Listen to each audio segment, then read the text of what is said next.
Buonasera da Sicilia 24, le principali notizie. Capodanno di fuoco a Palermo, nel quartiere Zen, spari contro le auto e le abitazioni, crivellati di colpi, cassonetti, esplosioni di bombe carta, ferita una donna. Sono Zoe e Alessandro, i primi nati in Sicilia. A Catania la bimba ha visto la luce un secondo dopo mezzanotte. Falcone e Borsellino, volti da non dimenticare. Nel suo discorso di fine anno il Presidente della Repubblica Mattarella cita i due magistrati protagonisti anche dopo la morte. Dalle sigarette ai pedaggi autostradali il 2026 inizia con una sfilza di rincari. Capodanno in piazza per migliaia di siciliani. A Palermo brindisi con la musica di Arisa e The Colors, un mare di ombrelli sotto il palco di Piazza Duomo. A Catania con Gali e Delia. Tuffo in mare di Capodanno a Campobello di Mazzara. In centinaia hanno sfidato le acque gelide invernali per salutare il 2026. Calciomercato, il Palermo sta per definire la cessione di Brunori alla Sampdoria e va alla ricerca del sostituto. Serie C è già a Catania l'attaccante Bruzzaniti, primo colpo di mercato dei rossazzurri. Da domani si allenerà in gruppo e sarà arruolabile per la partita di Foggia.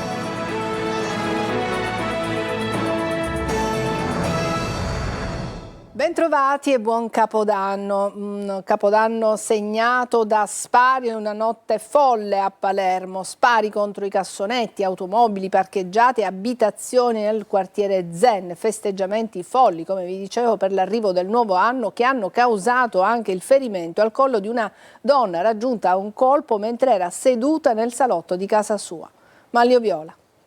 Quella di Capodanno è stata una vera e propria notte di fuoco nel quartiere popolare dello Zen a Palermo. La situazione è letteralmente sfuggita di mano. Spari contro cassonetti, contro auto, contro le abitazioni, vere e proprie bombe pirotecniche lanciate contro gli esercizi commerciali chiusi e persino una donna ferita da un colpo d'arma da fuoco vagante in casa. A rimanere colpita è stata una cingalese di 34 anni, nata a Palermo ma residente in Svizzera e tornata in città per vivere le feste con i propri cari e amici. La malcapitata si trovava con amici nel salotto di casa in via Rocchi Marciano quando un proiettile sparato probabilmente dagli stabili vicini per festeggiare l'arrivo del nuovo anno ha infranto la finestra entrando in casa e raggiungendolo al collo. Soccorsa e trasportata al Trauma Center di Villa Sofia, è stata medicata e dimessa. La ferita fortunatamente era solo di striscio, ma sarebbero bastati pochi centimetri perché le conseguenze divenissero molto più gravi.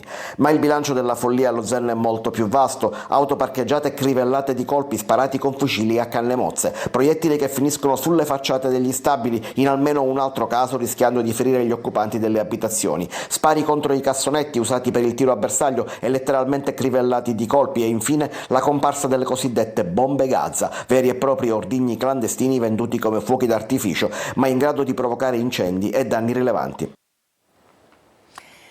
E il bilancio della notte di Capodanno fa registrare un calo degli interventi ai vigili del fuoco in Sicilia, ma si contano sempre troppi feriti. Il più grave, un operaio di Licata con lesioni a entrambe le mani. Emanuela Corsi.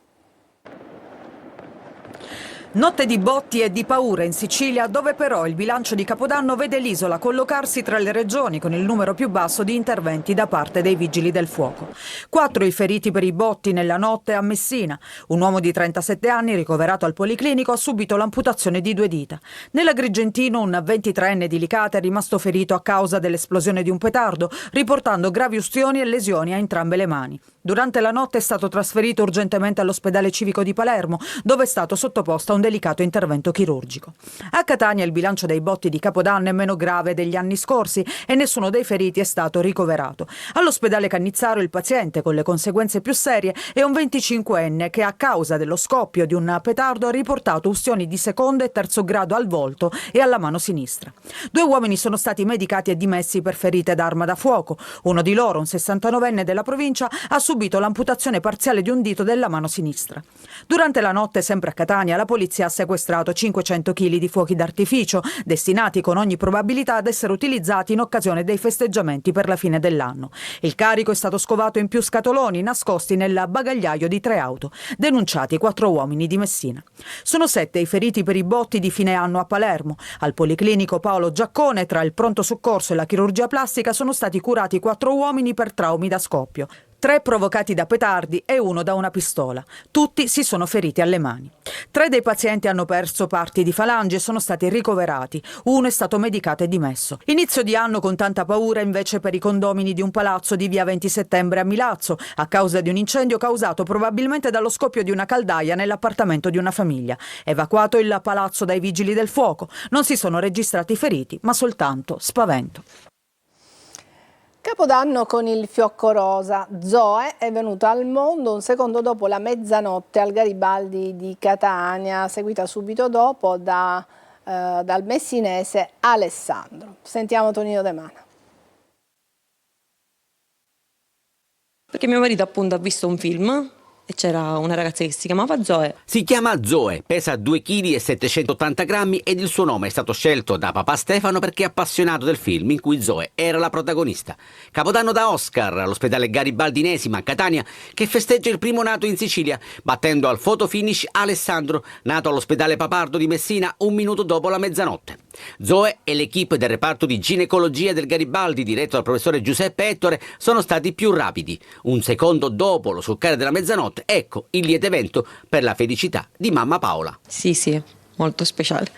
È arrivata lei, finalmente ci siamo tolti questo pensiero e siamo felici. Quali sono le sue sensazioni? Tutte emozioni belle, soprattutto appunto che è arrivata, sta bene, l'importante era questo.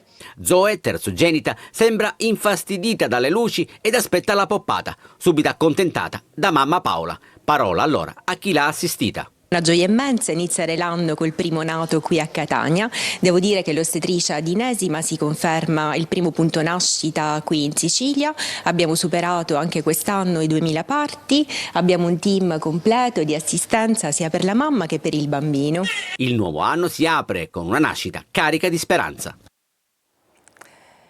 Sfoglia il libro dei ricordi del grande paese che è l'Italia, ma lancia anche uno sguardo al futuro, ai giovani. Nel suo discorso di fine anno il Capo dello Stato Sergio Mattarella ha parlato di pace, di alleanza atlantica e di Europa. E poi ha citato Falcone e Borsellino. Sentiamo proprio questo stralcio. Il film della memoria scorre.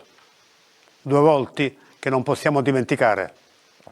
Quelli di Giovanni Falcone e Paolo Borsellino. Simboli della legalità e della lunga lotta contro la mafia, protagonisti anche dopo il loro assassinio. Il loro esempio continua a ispirare non soltanto in Italia le nuove generazioni e tutti coloro che non si rassegnano alla prepotenza della criminalità. Anni di tensioni, di grandi mutamenti che ci hanno accompagnato nel passaggio al nuovo secolo, al nuovo millennio. Auguri! Buon 2026. E con l'arrivo del nuovo anno entrano in vigore gli aumenti previsti proprio dal 2026, incrementi di prezzi che incideranno sulle tasche degli italiani e dei siciliani. Pedaggio autostradale, sigarette, costo del diesel per le auto, per esempio, sono alcuni dei rincari. Sentiamo Francesco Triolo.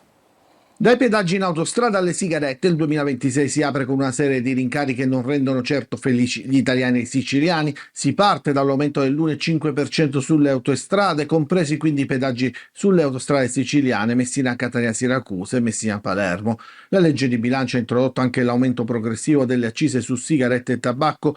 In media costeranno 15 centesimi in più a pacchetto nel 2026, 25 nel 2027 e 40 nel 2028. Aumenti che scatteranno anche per le sigarette elettroniche.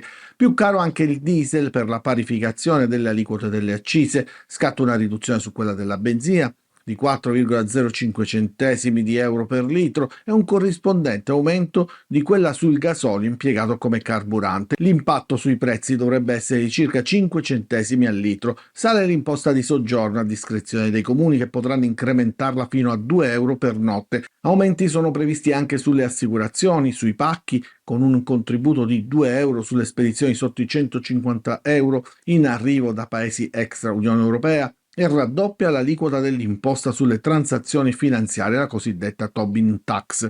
Non ci saranno invece rialzi per le multe, che il decreto milleproroghe ha sospeso per il 2026, così come È stata scongiurata l'introduzione della tassa sulle bevande zuccherate e quella sulla plastica monouso, entrambe differite al 1 gennaio 2027. E sono stati tantissimi i siciliani che hanno deciso di trascorrere la notte di fine anno in piazza a Catania, in piazza Duomo, sotto un mare di ombrelli per la pioggia battente. In 15.000 si sono radunati invece a Palermo. Sentiamo Orazio Longo. La pioggia non ha fermato il countdown per il nuovo anno in piazza Duomo a Catania, ombrelli colorati uno accanto all'altro ad accogliere il 2026 sotto il palco montato davanti a Palazzo dei Chierici per il tradizionale concertone organizzato dall'amministrazione comunale. Tanti gli artisti e i talenti presenti introdotti da Ruggero Sardo e Desiree Ferlito. Delia, rivelazione di X Factor.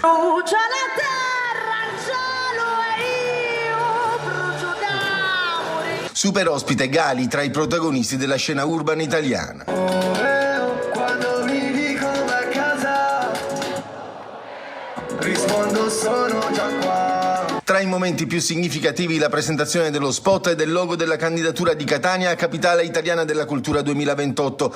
Protagonista della notte anche la patrona Sant'Agata. Il 2026 segnerà infatti il 900° anniversario del rientro delle reliquie della Santa in città. Io sono pane, terra, rame, biscottino, ali. In 15.000 a Palermo in piazza Politeama, la voce di Arisa con i suoi successi come Sincerità e La Notte e poi i The Colors. Scusa se insisto, questa notte qui. E adesso ad Agrigento con Noemi sul palco di piazza Marconi. Agrigento archivia l'anno da capitale italiana della cultura, un bilancio tra aspettative mancate e tante polemiche. Davide Sardo. Con il concerto di Noemi in piazza Marconi davanti a circa 7.000 persone, Agrigento ha vissuto una serata di forte richiamo. Un evento molto seguito, esterno al cartellone ufficiale, che ha fatto da cornice alla chiusura dell'anno di Agrigento, capitale italiana della cultura. Un percorso lungo e complesso, segnato da polemiche, ritardi e critiche, con più ombre che luci. Nonostante le difficoltà, tutti e 44 i progetti del dossier sono stati portati a termine, seppur con slittamenti, mettendo a dura prova la macchina organizzativa. Sicuramente per quanto abbiamo lottato e faticato sono soddisfatta, perché non era affatto scontato. Voi sapete che io sono arrivata e non avevo nulla, la sede, non avevo il personale e peraltro i progetti erano idee progettuali, quindi da concretizzare e mettere in cantiere per poi renderli proprio fruibili e realizzabili. E alla domanda se abbia mai pensato di mollare, la risposta è sincera. Qualche pentimento l'ho avuto, ma ritengo di essere una persona di Stato, cioè un uomo di Stato che sono una donna, quindi per me era una questione importante non desistere, ma mettere con tutte me stessa al servizio proprio di questa città, del paese, perché poi Agrigento capitale della cultura è capitale italiana della cultura, quindi è una cosa che aveva una rilevanza a livello nazionale. Quindi ho ritenuto di dover reggere fino alla fine. Resta però l'amaro in bocca. Pochi turisti, ricadute limitate e un titolo prestigioso che per molti non si è trasformato in un reale volano di sviluppo per la città. Adesso una breve pausa e poi scopriremo altre tradizioni legate al Capodanno. A tra poco.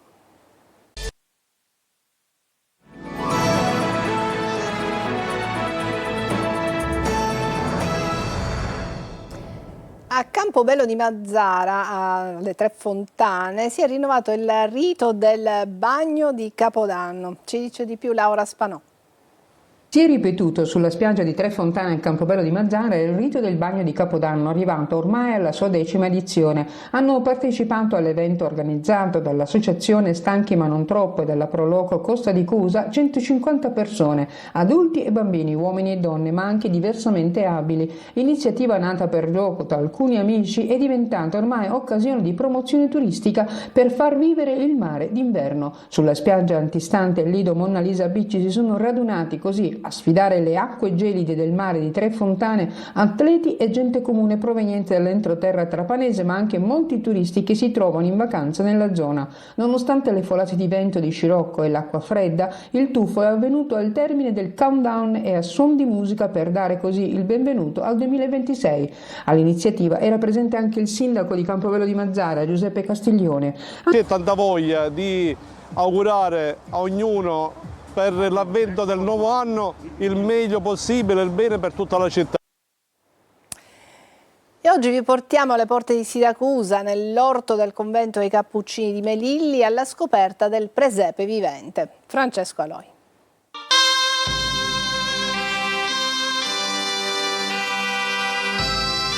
Giuseppe, Maria e Gesù Bambino, con il bue e l'asinello. Il cuore del presepe è qui. Siamo a Melilli, nel Siracusano. Questo è l'orto del convento seicentesco dei Cappuccini, che durante le feste diventa un presepe a cielo aperto. 150 figuranti che mettono in scena gli antichi mestieri, quelli tipici del presepe intrecciati a quelli legati al territorio. E così troviamo la senia con l'asino per l'estrazione dell'acqua, la costruzione delle arnie per il miele e il frantoio.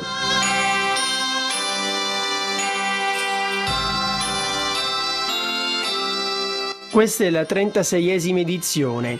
Qui ogni anno vengono migliaia e migliaia di persone, di ogni età e da ogni dove. È suggestivo per i bambini vedere tutte queste cose, vedere i soldati romani, ciò che si legge o si vede nella storia, ma è un messaggio anche per i grandi. Per un po' ci si stacca dal cellulare e si rivive la magia del presepe, un modo per ricordare che il centro del Natale è la natività. Adesso una breve pausa e poi parleremo di calcio e di calciomercato. A tra poco.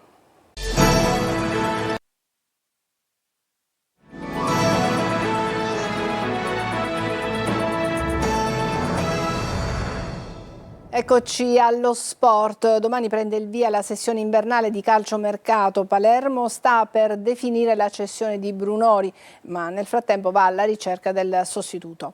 Marco Gullà.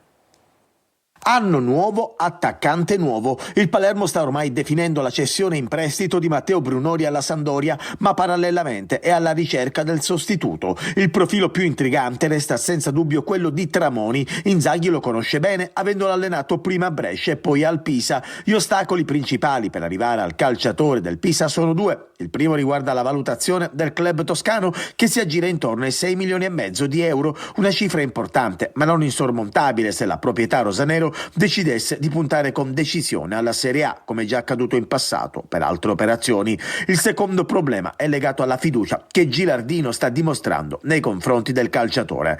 Nel casting degli attaccanti c'è anche spazio per Pierini del Sassuolo, ma il Palermo tiene sotto osservazione anche Jonsen. Un'idea che potrebbe prendere corpo invece è quella che conduce ad Antonio Vergara, trequartista di proprietà del Napoli, che sta trovando pochissimo spazio nella formazione di Conte. Il Palermo intanto, dopo la vittoria sul Padova, si gode questi giorni di festa e riposo. I rosanero torneranno in campo domenica 11 gennaio a Mantova. Ed è a Catania l'attaccante Bruzzaniti, primo colpo di mercato dei rossazzurri. Da domani si allenerà in gruppo e potrà essere arruolabile per la partita di Foggia. La scelta finale spetterà a Toscano. Ballottaggi in difesa a centrocampo. Marco Carli. Bruzzaniti è a Catania e, fatte le visite mediche, sarà arruolabile per la partita con il Foggia. Poi ovviamente dipenderà da Toscano, che da domenica scorsa allena il gruppo in vista della partita dello Zaccheria, che Telecolor trasmetterà in diretta in esclusiva in chiaro. Il tecnico recupera Di Gennaro e non potrà contare su Lunetta. I giocatori nel ruolo non mancano, da Rolfini ad Ausilio, a seconda delle caratteristiche che Toscano vorrà dare al reparto avanzato, che poi si completerà con Jimenez e Forte. Ecco che Bruzzaniti potrebbe rappresentare già un'alternativa, oltre a essere il primo colpo del Catania in questo mercato di gennaio. I dettagli del contratto sono noti da tempo, 3 anni e mezzo, e tanta fiducia anche per il futuro in un giocatore che da tempo sta facendo ottime cose. Tornando alla partita con il Foggia, altro ballottaggio in difesa fra Allegretto e Pieraccini. A centrocampo sembra favorito Quaini su Corbari. Poi, dopo lo Zaccheria, si inseguiranno gli altri colpi di mercato in difesa, in mediana e forse a fine sessione sull'esterno a sinistra. Ma intanto il Catania, dopo aver chiuso per Bruzzaniti, vuole cominciare il 2026 al meglio anche sul campo. È tutto per questa edizione Sicilia 24, grazie per averci seguito, ancora tanti auguri di buon anno.